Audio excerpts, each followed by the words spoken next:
우리 교재 120페이지에 보시면은요, 흩어진 후손이 번성함 이렇게 나오죠. 좀 풀면 10장하고 연관을 시키면 그렇죠.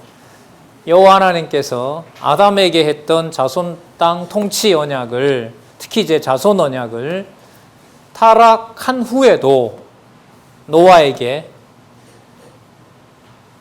모든 자손들을, 당시의 모든 자손들을 심판하고 노아의 8가족을 통해서 자손을 번성하게 하시고 세 아들들이 각각 방언과 족속과 지방과 나라를 따라서 흩어져서 뭐하게 하셨다? 번성케 하셨더라. 그런데 그 번성케 하신 것을, 자, 그런데라고 제가 여기다 넣었죠.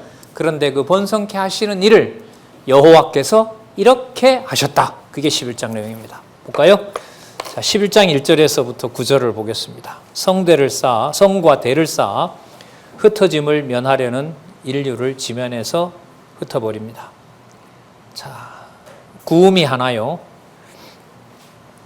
언어가 하나이었더라. 온 땅에.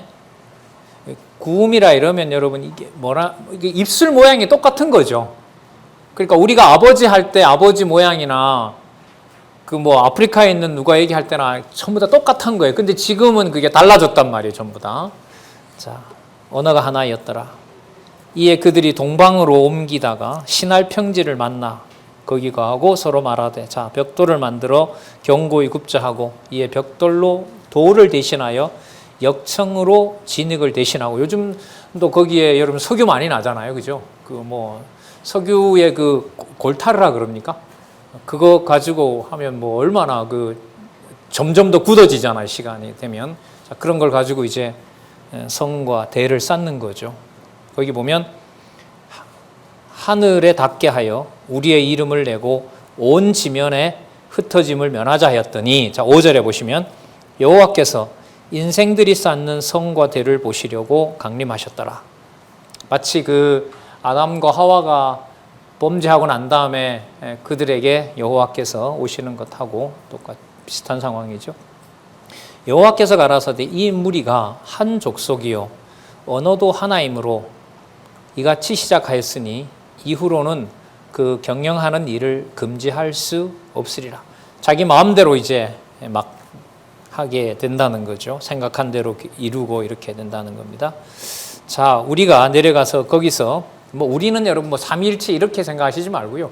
능력의 하나님 이렇게 보시면 됩니다. 하나님이라는 말이 이제 복수가 되면 우리는 그냥 하나님 하지만은 능력을 더 이렇게 드러내시는 개념이라고 보시면 됩니다. 그러니까 인간들의 능력이 하나로 모여 있는 것을 여호와 하나님의 능력으로 다 분산시켜 놓는다. 이런 의미로 보면 되겠죠. 자, 우리가 내려가서 거기서 그들의 언어를 혼잡케 하여 그들로 서로 알아듣지 못하게 하자 하시고, 여호와께서 거기서 그들을 온 지면에 흩으신 고로 그들이 성 쌓기를 그쳤더라. 그러므로 그 이름이 바벨이라 하니 이는 여호와께서 거기서 온 땅의 언어를 혼잡케 하셨습니다. 그 다음 보세요. 여호와께서 거기서 그들을 온 지면에 뭐 했다? 흩으셨더라. 그럼 땅 정복을 누가 시키는 거죠? 인간은 뭐 하고 싶은데 모여서 힘을 모아서 어떤 홍수가 와도 피할 수 있는 그런 걸 만들고 싶었는데 하나님께서는 흩어놔 버리는 거죠.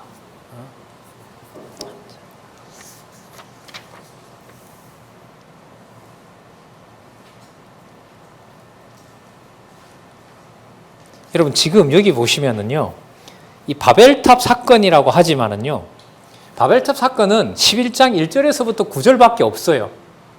여러분 제가 11장 1절과 9절을 뺄게요. 어디로 돌아가시냐면 10장 아까 마지막 절로 한번 가보세요.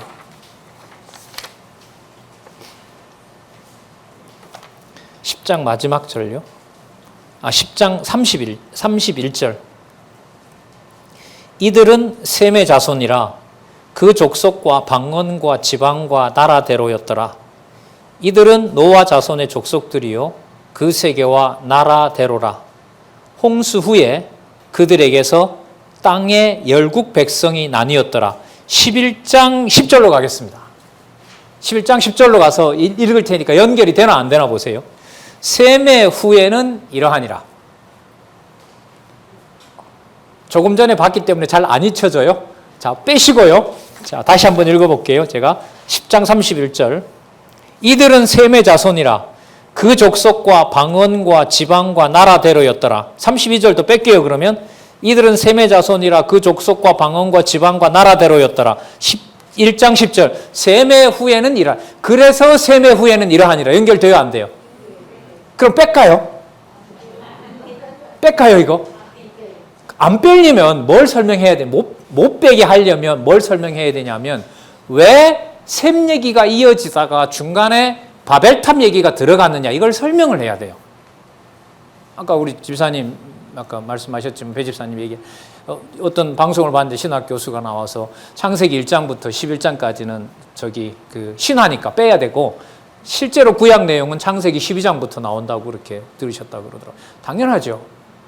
모르면. 그런데 아까 이미 설명을 드렸죠. 창세기 1장에서부터 지금까지 오는 동안 에덴 동산을 보호하고 자손 언약을 이루시고 그리고 자손들이 번성할 수 있는 능력을 하나님이 가지고 계신다는 사실을 알려주기 위해서 자손 언약, 땅 언약, 통치 언약을 확인해 줄 때마다 자손과 땅과 통치 언약이 흔들리고 사라지는 것 같은 역사가 많이 나왔어요, 안 나왔어요? 많이 나왔잖아요. 노아 사건만 하더라도 여러분, 하나님의 아들과 사람의 딸들이 잘 어울려서 살면서 사람의 아들이 전도해서 하나님의 아들들이 전도해서 그 사람의 아들들과 같이 더불어서 하나님의 선한 백성이 되어가더라, 이렇게 나오면 좀 좋아요. 그런데 하나님의 아들들이 사람의 아들들을 좋아해서 자기 마음대로 결혼하면서 하나님 자손이라는 정체성이 사라져버리게 되고 그러다 그 결과 전부 뭐 해버렸어요? 노아 식구 놔두고 다 멸해버렸잖아요.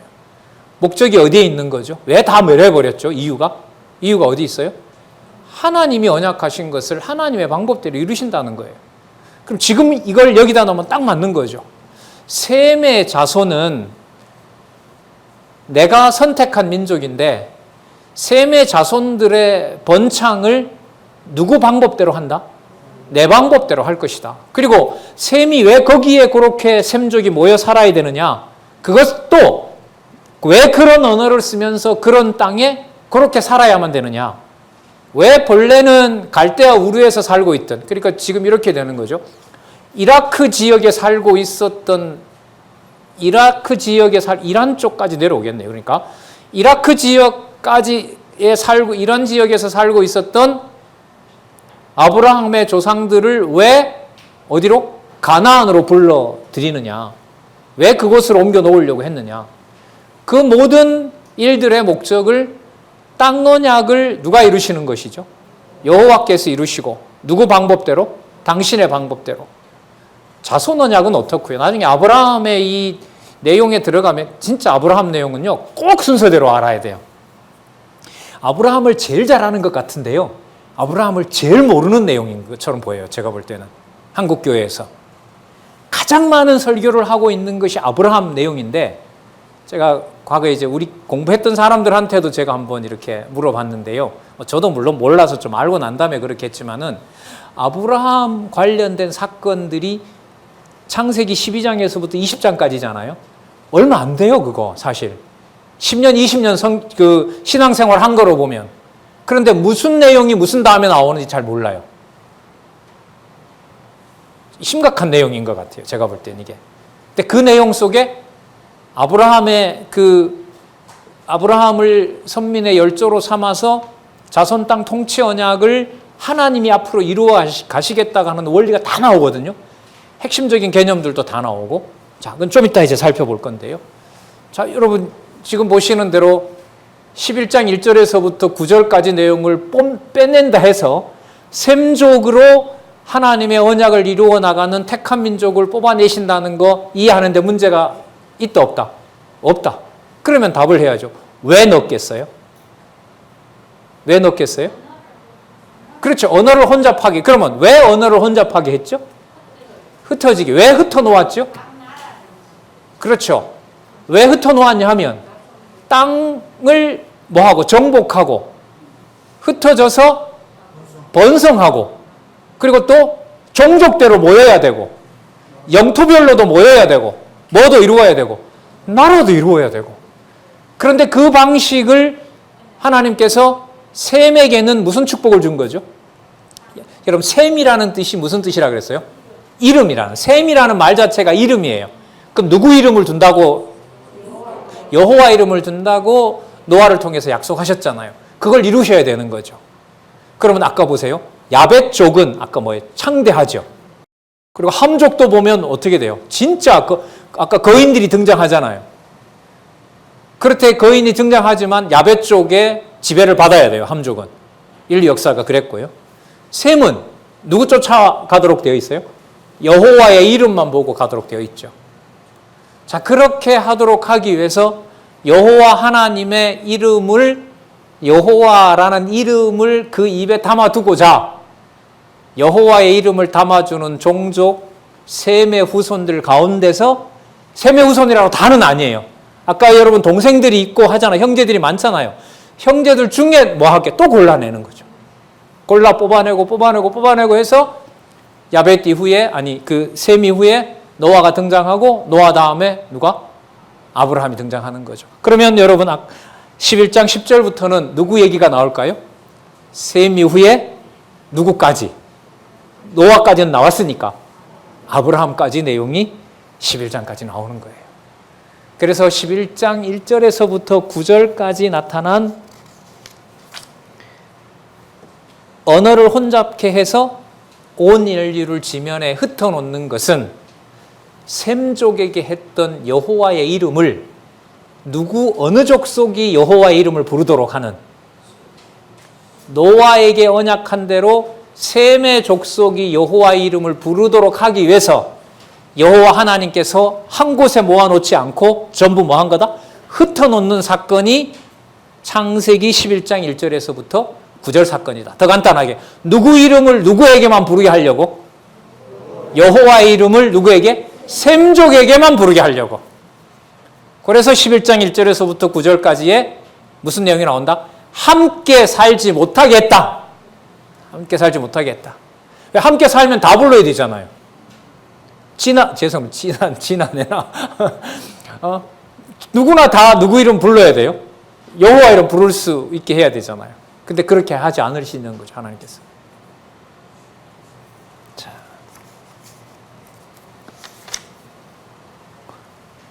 앞으로 여러분 그런 질문 들어옵니다. 틀림없이 뭐 저희들 당대에 들어오든가 다음에 저희 후배들이 질문을 받아야 되든가. 야, 그 셈 중심이라고 너희들 얘기하는데 그 맞다. 일리가 있는데 셈 중심의 내용 같으면은 그 창세기 11장 1절에서부터 9절까지 필요가 없다. 그거 빼라. 빼도 누구 이름이 연결된다.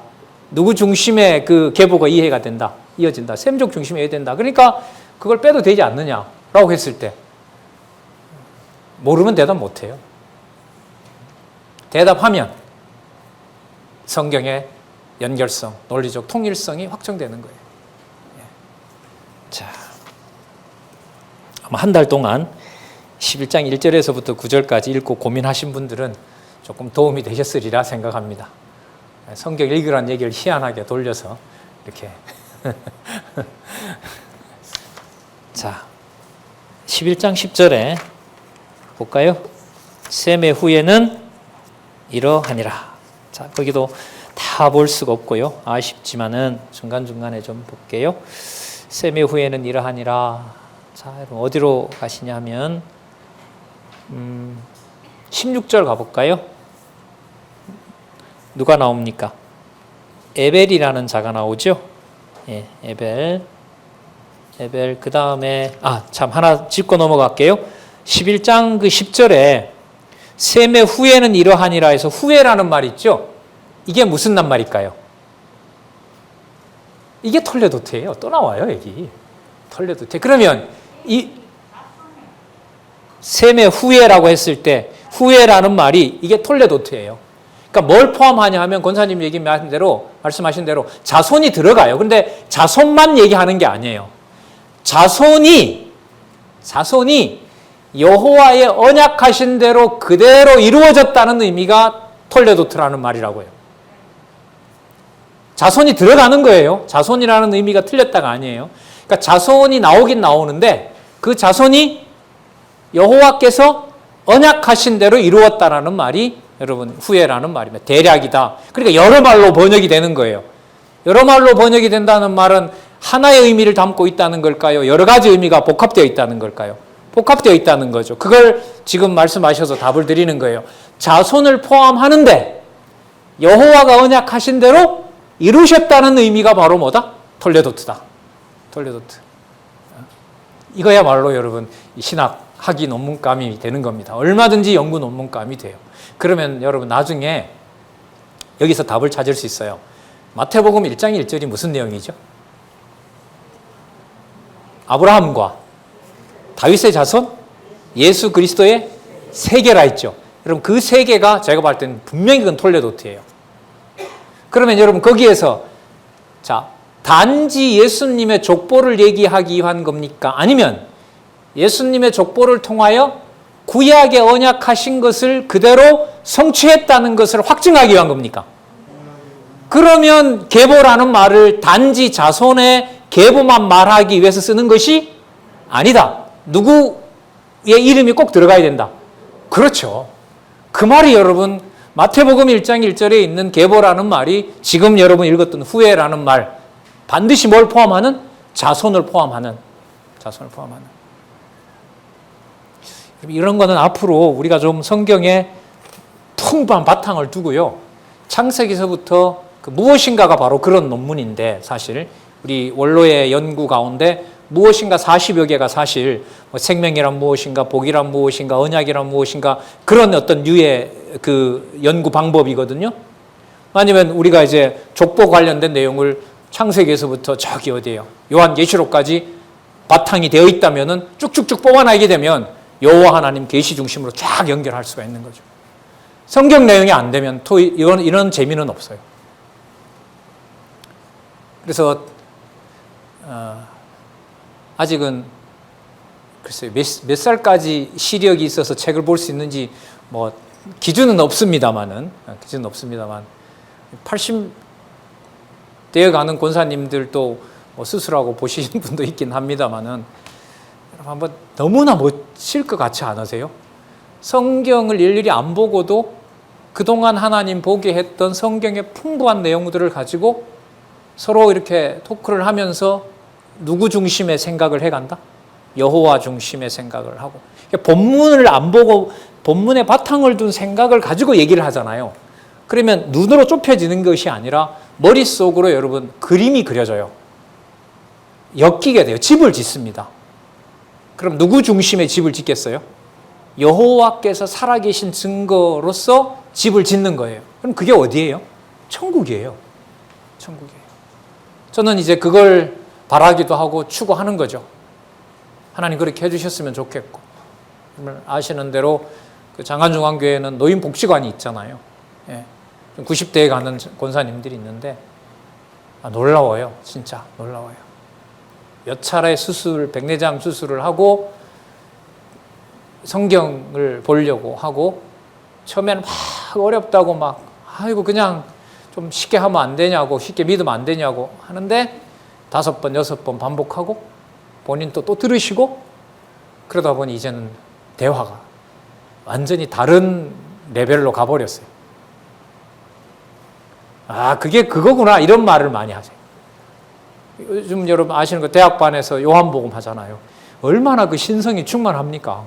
진짜 여호와의 아니 메시아의 신성이 본성이 신성이신 게 나타나잖아요. 그래서 선지서 화요일을 하잖아요. 엮어요. 성경 내용을 바탕으로 엮어낸다고죠. 엮어낸단 말이죠. 성령께서 하여가시는 일입니다. 자, 거기 보시면은요, 에벨이 나오고요, 에벨이 나오고 벨렉이 나오는데 17절에 가보면 벨렉을 낳은 후에 17절에 벨렉이 나오고요. 18절에 보면 누가 나오죠? 르우가 나오죠. 한번 따라와 보세요. 그 다음에 20절에 가면 누가 나오죠? 스룩이 나오죠. 여러분 22절에 가보면 들어봤던 사람이네요. 누가 나옵니까? 나홀 나오네요. 나홀이 누구냐 하면 아브라함의 할아버지. 맞죠? 나홀 나오죠. 나홀. 그 다음에 24절에 누가 나옵니까? 데라가 나오죠. 데라. 그 다음에 26절에 데라는 70세에 아브람과 나홀과 하란을 낳았더라. 자, 우리 하나 짚고 넘어갈게요. 족보 관리를 통해서 여호와의 자손 언약을 이루는 것을 누가 이루신다고요? 생육하고 번성하고 땅에 퍼지도록 하고 땅을 정복하는 거 누구 방법대로 하신다고요? 그거 꼭 염두해 주세요. 자, 아까 창세기 11장에서부터 9절까지 있었던 언어를 혼잡케 해서 흩어버리는 얘가 본문에 연결되지 않는 것 같은 얘기가 앞으로도 많이 나올까요? 적게 나올까요? 왜 많이 나와야 될까요? 언약을 누구 방법대로 성취하니까? 이거 여러분 굉장히 재밌어요. 이 부분이 뭐 중요하고 이를 떠나서 상당히 흥미로워요. 그러니까 이렇게 딱 잡잖아요. 그럼 무슨 자신감이 생기냐면 자유주의 신학자들이나 문서설자들이 역사 비평가들이 얘기하는 대로 연결이 안 된다는 거 찾아주면 좋아요. 어쨌든 강론집은 나와 있거든요. 강론집은 1페이지부터 9882페이지까지 어떻게 되어 있습니까? 연결 다 되어 있죠. 그 말은 이미 세명이 되었다는 거예요. 그래서 조금만 신경을 쓰면 그게 연결이 된다는 거예요. 그러니까 앞으로 역사 비평가들이나 문서설자들이 이런 내용이 삽입된 거 연결 안 된다라는 걸 찾아주면 우리는 고마워하면 돼요. 왜? 다 해명할 수 있으니까. 진짜 다 해명할 수 있어요. 여러분 이거는 그러니까 뭘 안 읽으면 재미를 못 보는 거죠. 그렇죠. 성경의 내용을 모르면 이런 재미는 없어요. 그러면 성경 신학의 가치가 어디에 있는지 모르게 돼요. 자, 27절. 데라의 후예는 이러하니라. 데라는 아브라함과 나홀과 하란을 낳았고요. 자, 그런데 하란은 아버지보다가 먼저 죽습니다. 28절. 자, 29절에 볼까요? 29절에. 27절 또 하나 짚을게요. 데라의 후예는 이러하니라의 그 후예 있죠, 후예. 27절에. 후예가 톨레도트입니다. 자, 그럼 뭐가 예고가 되죠? 데라 이후에 언약하신 자손 번창을 이루어 가시는데 누구 방법대로 해 가신다? 여호와의 방법대로 해 가신다는 내용이 또 예고가 되는 거예요. 그럼 그게 뭘까? 곧 나와요. 곧 나옵니다. 볼게요. 29절에 아브라함과 나홀이 장가들었으니 아까 하란은 아버지보다 먼저 죽었다 그랬죠. 조카 롯을 남겨놓고 아브라함과 나홀이 장가들었으니 아브라함의 아내 이름은 사레며 나홀의 아내 이름은 밀가니 하란의 딸이요 하란은 밀가의 아비며 또 이스가의 아비였더라. 이 근친 상간이에요. 쉽게 말하면 그 사레가 여러분 이복 동생이거든요. 아브라함의 이복 동생인 거예요. 그러니까 배달은 여동생인 거예요. 그런데 그 어쨌든 부부로 맺게해서 언약 자손을 이루어 가시잖아요. 그 잘 아시는 대로 그 이삭의 부인이 누구죠? 리브가 아닙니까? 리브가가 누구죠? 외삼촌 딸 아니에요. 그럼 뭐예요? 사촌 가는 거죠. 예. 자, 외사촌인 거잖아요. 자, 그런데 여러분 30절. 그 재밌다는 내용이 여러분 30절입니다. 이스가의 아비더라. 30절. 그런데 사레는 열쌍둥이를 막 낳았더라. 이렇게 나와줘야 돼요. 만약에 이게 우리 기준대로라면 사레는 어떤 여자보다가 건강하여서 그가 다른 여자들이 잉태했던 것보다 더 많이 잉태했더라. 이렇게 나와줘야 돼요. 그래야 뭐하고 맞아요?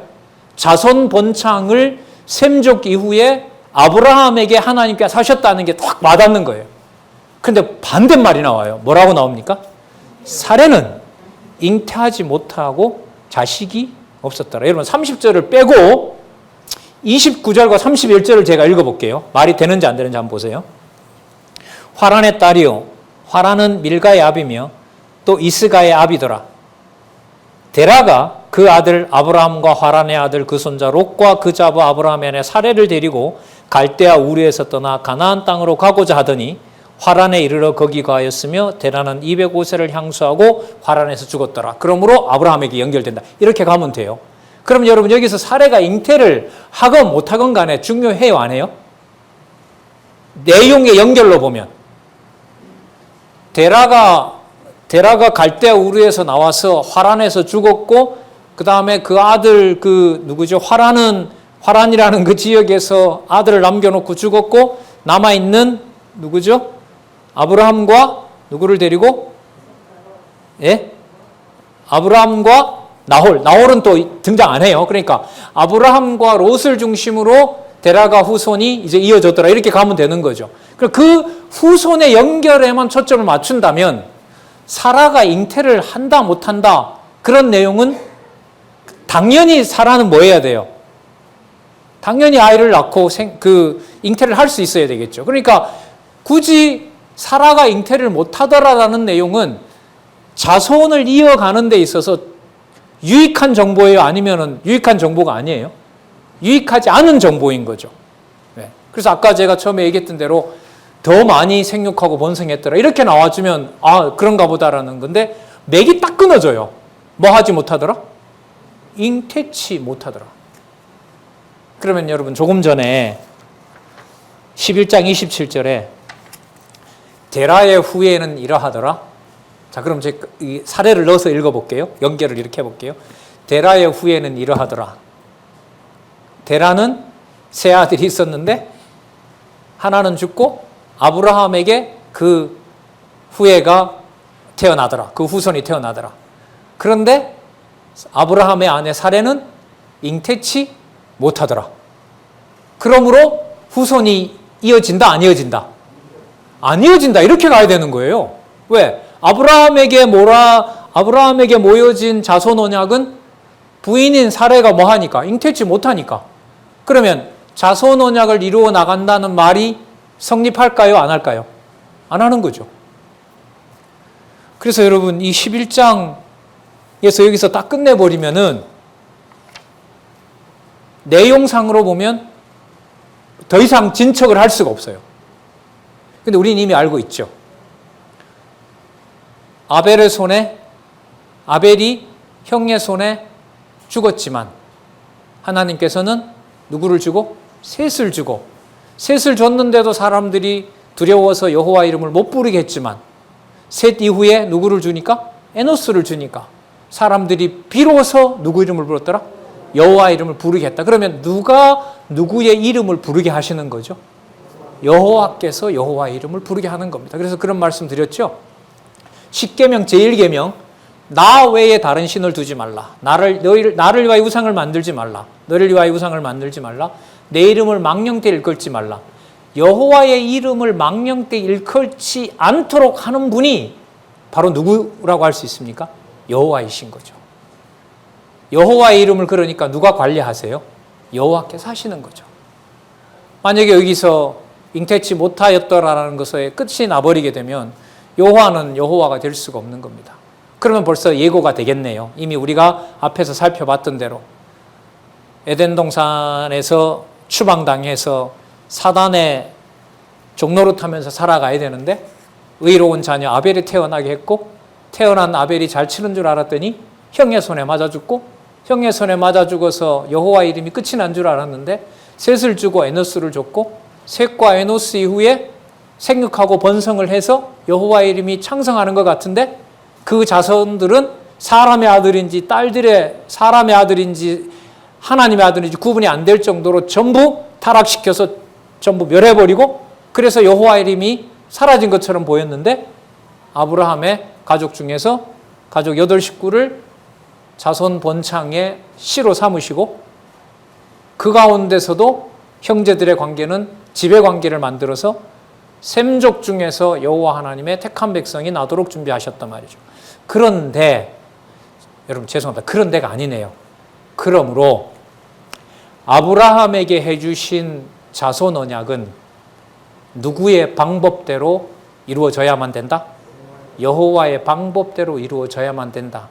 그래서 창세기 11장 30절에 누가 잉태치 못하더라 라는 내용이 들어가야만 된다?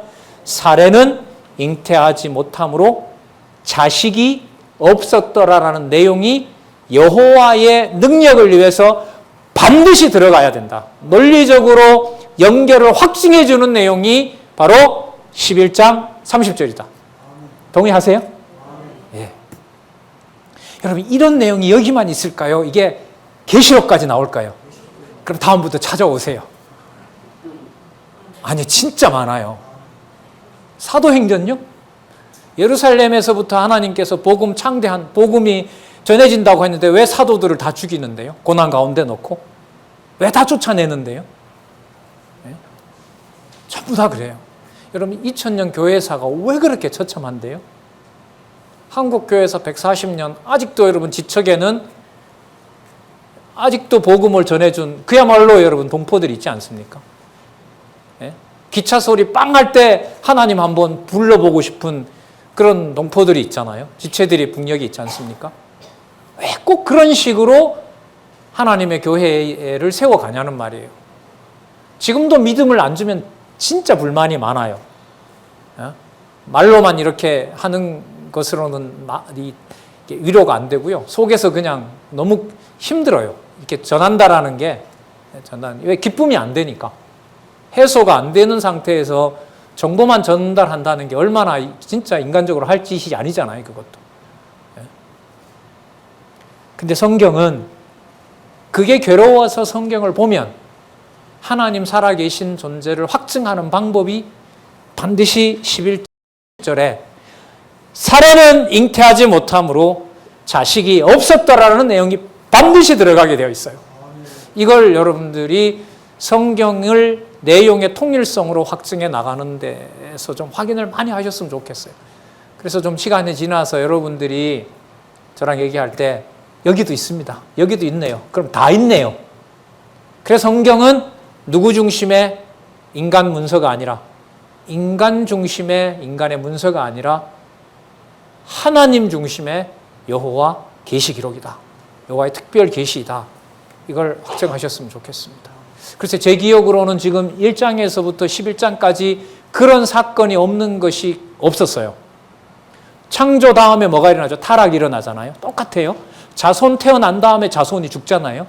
자손 번창 다음에 다 죽여버리잖아요. 선택을 했는데 잉태를 못하게 하잖아요. 전부 다 그런 방식 아니에요.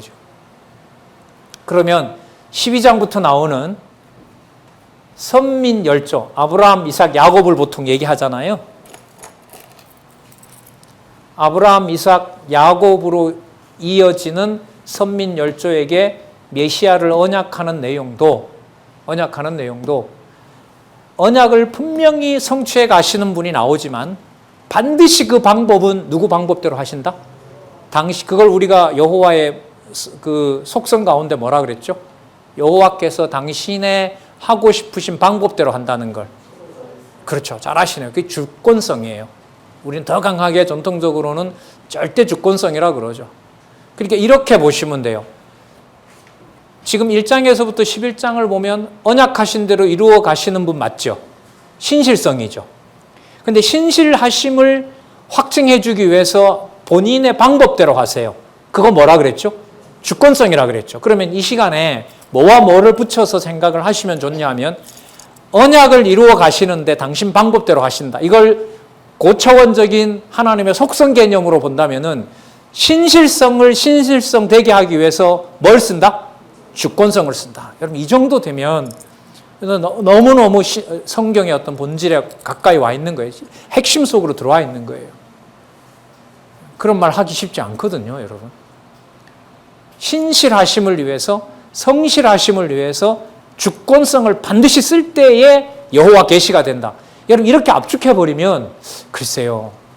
보수주의 계열에 해당하는 복음주의 계열에 해당하는 목사님들이나 신학자들이 아마 여러분 온몸에 전율이 온다고 생각을 해요. 거기에 성경적인 바탕까지 둬서 설명을 해서 안내를 한다면은 뭐 더 이상 뭘 어떻게 증명하겠습니까? 그 정도까지 갔으면은. 자, 우리 강론집을 통해서요 잠시 정리를 하고 바로 12장으로 넘어가도록 그렇게 하겠습니다. 자, 125페이지에 보시면요, 125페이지 세 번째 단락.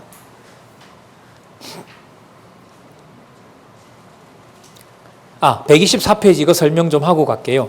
124페이지에 보면 거기 헬라어, 히브리어 톨레도트라고 나오죠. 세 번째 줄에. 그죠? 자, 톨레도트라고 하는데 이는 역사 또는 계보의 등의 뜻이다. 여기도 보세요. 복수의 의미가 들어가잖아요. 자, 그러면은 역사와 계보를 제가 엮어서 설명을 또 한번 해드릴게요. 자, 계보부터 먼저 할게요. 계보는 자손 언약과 관계되는 거 맞죠? 그죠? 자, 여호와 하나님께서 언약하시고 자손을 언약하시고 언약하신 대로 이루신다는 것을 언약과 성취라는 섭리를 통해서 확증할 때 무슨 낱말이 나온다? 톨레도트가 나온다. 제가 만든 게 아니에요. 저도 여기에서 여러분들에게 설명하기 위해서 그렇게 문장을 이렇게 만든 거지. 다시요? 그러면 더 짧게 해볼까요? 계보를 계보답게 만들기 위한 역사가 언약과 성취, 섭리사다. 자손을 언약하시고 자손을 성취해 가시는 것을 역사적 과정을 통해서 확증해 주신다. 그럴 때 어떤 낱말을 쓴다? 톨레도트라고 쓴다. 톨레도트. 이 개념 하나는 가지고 계시면 진짜 많은 설명을 할 수가 있어요. 그래서 여러분 124페이지에 그 개념을 유의해 보시기 바랍니다. 자, 좀 불러드릴까요? 제가 좀 찾아왔는데, 자, 톨레도트라는 말이 어디에 나오느냐 하면, 그 창세기에 보면 2장 4절에 나와요. 여러분 메모해 보시기 바랍니다. 2장 4절에 나오고요. 10장 32절에 나오고요. 조금 전에 살펴봤죠? 10장 32절에 나오고요. 그 다음에 11장 10절에 나오고요. 11장 10절에 나오고 11장 27절에 나옵니다. 지금 여기죠. 11장 27절. 그 다음에 25장 12절에 나오고요. 25장 12절에 나오고요. 25장 19절에 나옵니다. 그리고 37장 2절에 나옵니다. 37장 여기 보세요. 여호와의 언약 섭리가 끝나고요. 이 37장 2절 진짜 재밌게 들어가 있어요. 창세기 1장에서부터 36장까지가 여호와의 언약 섭리 나왔죠. 창세기 여러분 37장부터 뭐가 이루어지죠? 3대 언약 가운데 자손 언약 성취 섭리. 자손 언약 성취 섭리를 여호와께서 언약하신 대로 그대로 이루시는 역사가 37장 2절 이후부터 나왔기 때문에 37장 2절에 무슨 낱말이 나온다? 톨레도트가 나온다. 제 말이 틀린 게 하나도 없었잖아요. 제가 한 이 톨레도트라는 말을 소개했던 것이 의미를 다르게 해서 얘기한 게 하나도 없었잖아요. 지금까지. 아까 2장 4절에서부터 37장 2절까지. 찾아놓은 거 보니까 한 40여 번, 40회 정도 등장한대요. 구약 성경에서. 어디에 있는지 찾아서 보면 당연하죠. 저는 제가 다 찾아보진 않았지만 저는 확신합니다. 무슨 의미로 나올 때 톨레도트가 나온다? 언약하신 것을 성취했다고 하는 것을 확증할 때, 여호와의 방법대로 이루신다는 것을 확증할 때 무슨 낱말이 나온다? 톨레도트 나온다. 예. 10대의 제 후배들 같으면 다 신학 공부하라고 강요를 하고 싶은데 그렇게 이거부터 해결하고 공부를 하든가 여러분 전공을 찾든가 해야 될 거 아니에요. 예. 예. 자, 125페이지 정리 좀 해볼까요? 하나, 둘, 셋, 네 번째 단락. 창세기 1장에서 11장은 여호와 하나님께서 이를 위해 시조에게 언약하신 섭리를 계시하신 내용으로 타락 전 아담과 언약하신 후에 아담과 자손을 보호하시고 인류를 홍수로 심판하신 다음 타락 후 노아와 언약하신 내용이라는 것이 분명하게 확인되었다. 여러분 여기에서 분명하게 확인을 이 저자대로 나도 똑같이 분명하게를 강조하려면요, 그냥 따라하면 되겠어요? 증거를 대야 되겠어요? 그렇죠. 증거를 대야죠. 증거를 대는데 바탕이 바로 뭐예요? 성경의 본문을 연결할 수 있어야 돼요. 아까 여러분 얘기했던 대로 왜 창세기 11장 1절에서부터 9절까지 무슨 사건이 나와서 바벨탑 사건이 나와서 전부 다 흩어버렸느냐? 왜 그 사건 다음에 셈족이 나오고 그 앞에 그 앞부분에 셈족이 나왔느냐? 그걸 적어도 연결할 수 있어야 지금 이 말을 따라갈 수가 있는 거예요. 타락 후 노아와 언약하신 내용이라는 것이 분명하게 확인되었다. 그런데 분명하게 확인되었다고 이러는데 난 안 분명해. 누가 물을까봐 겁이 나. 누가 물을까봐 겁이 나는 방법을 여러분 공부할 때 훈련하는 방법이 우리가 서양식 교육을 받아들였으니까요. 서양식 교육 방법이 여러분들 뭐냐 하면 자기가 준비해서 발표하고 발표를 듣고 토론을 시키는 방법이에요. 여러분 루터 칼빈 종교개혁자들 얘기 많이 들었죠. 루터 칼빈 당시가 교육 방법이 어떤 거냐 하면 누군가가 하나 어떤 주장을 하잖아요. 그러면 지도하는 선생님이 뭐 합니까? 토론을 시켜요. 토론시켜요. 왜 과거에 EBS에서 방영했다 그러던데 여러분 도서관은 조용해야 돼요? 시끄러워야 돼요? 도서관은 조용해야죠. 근데 아주 시끄러운 도서관이 있대요. 이스라엘 도서관이 그렇대요.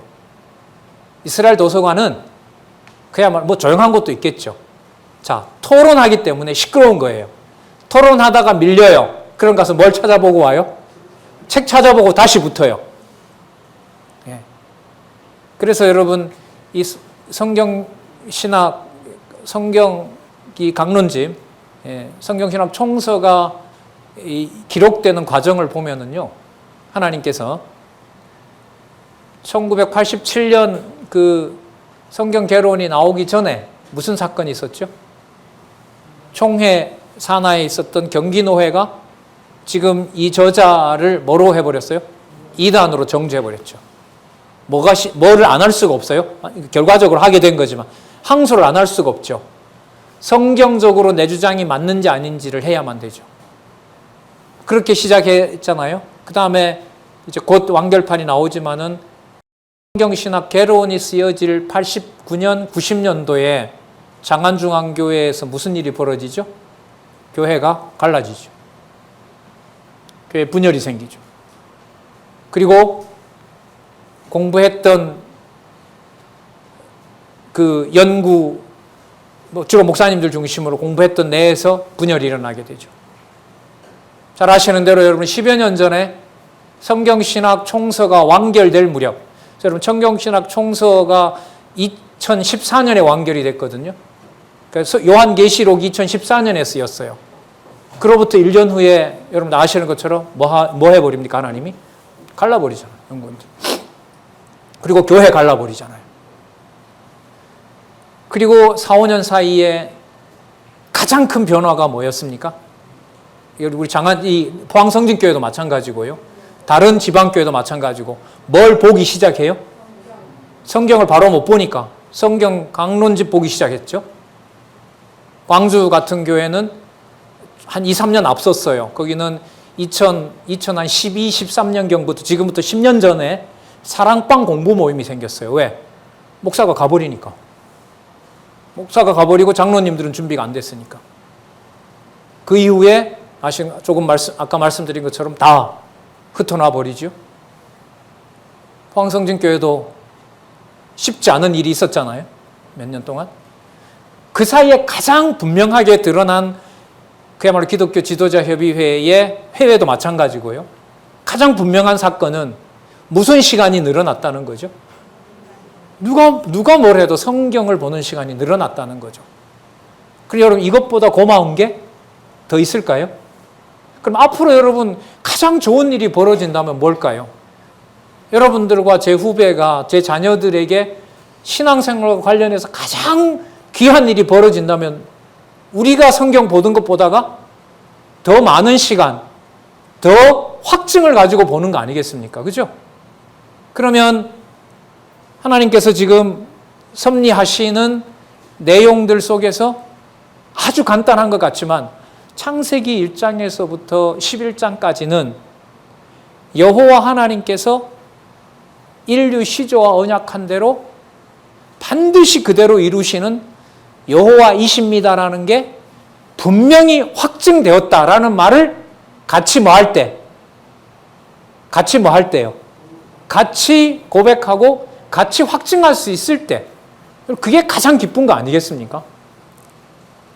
근데 이 일이 이제까지 그렇게 많지 않았다는 거죠. 왠지는 여러분들도 잘 아실 거예요. 아까 목사님 지적하신 대로 성경을 대하는 근본 태도가 달랐기 때문에. 포항도 뭐 저도 여기 있었지만은 그냥 사경회라는 게 행사였지 그게 촉매제가 되어서 열심히 더 성경을 연구하고 이런 거는 아니었단 말이죠. 그러다 보니까 누가 물을까 봐 겁이 나고 전한다고 하는 것은 그냥 두려워지기도 하고요. 질문에 대답하지 못한 것은 자꾸 뭔가 이렇게 결함이 있는 것처럼 몸으로 느끼게 되고요. 예. 자,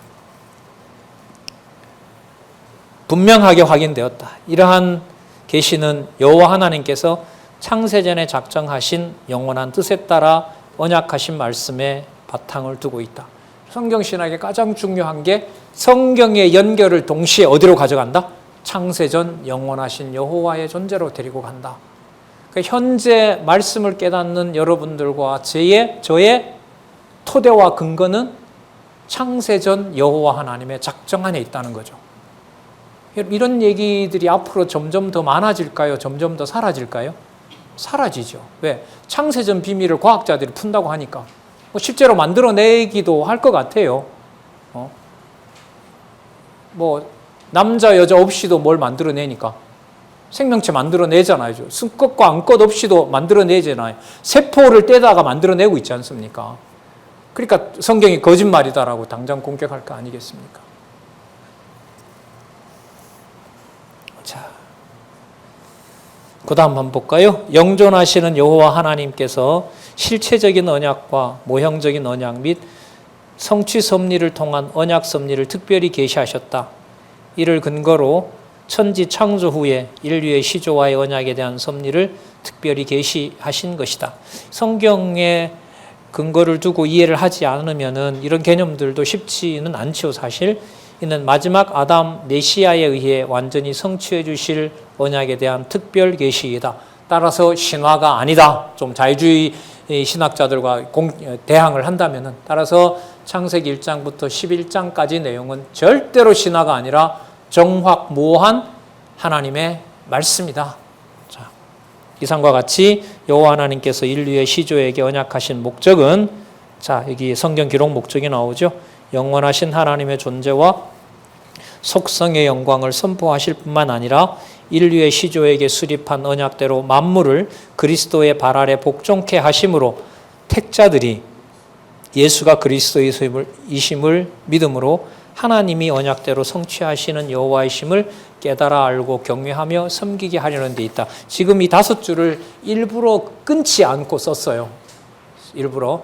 왜냐하면 하나의 사건이 동시에 다 그려지도록 문장을 의도적으로 이렇게 길게 쓴 거예요.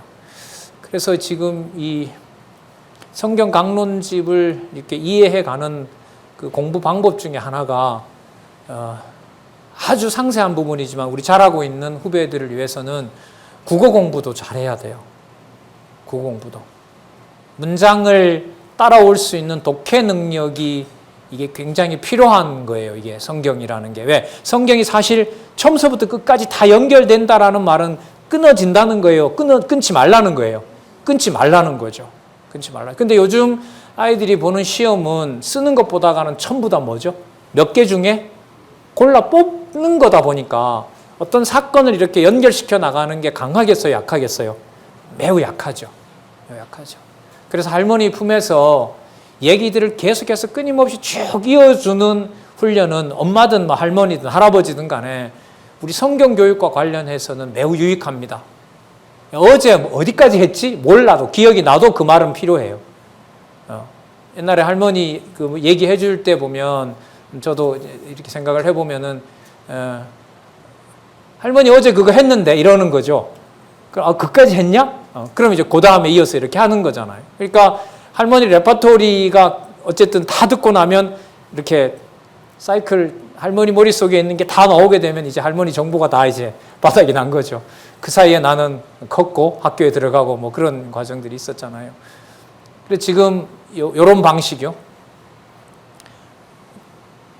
굵직한 성경의 개념들이 문장이 끊어지지 않고 계속 이어간다는 거예요. 여러분 이거는 한 번 탁 보면 알 수 있을까요? 없을까요?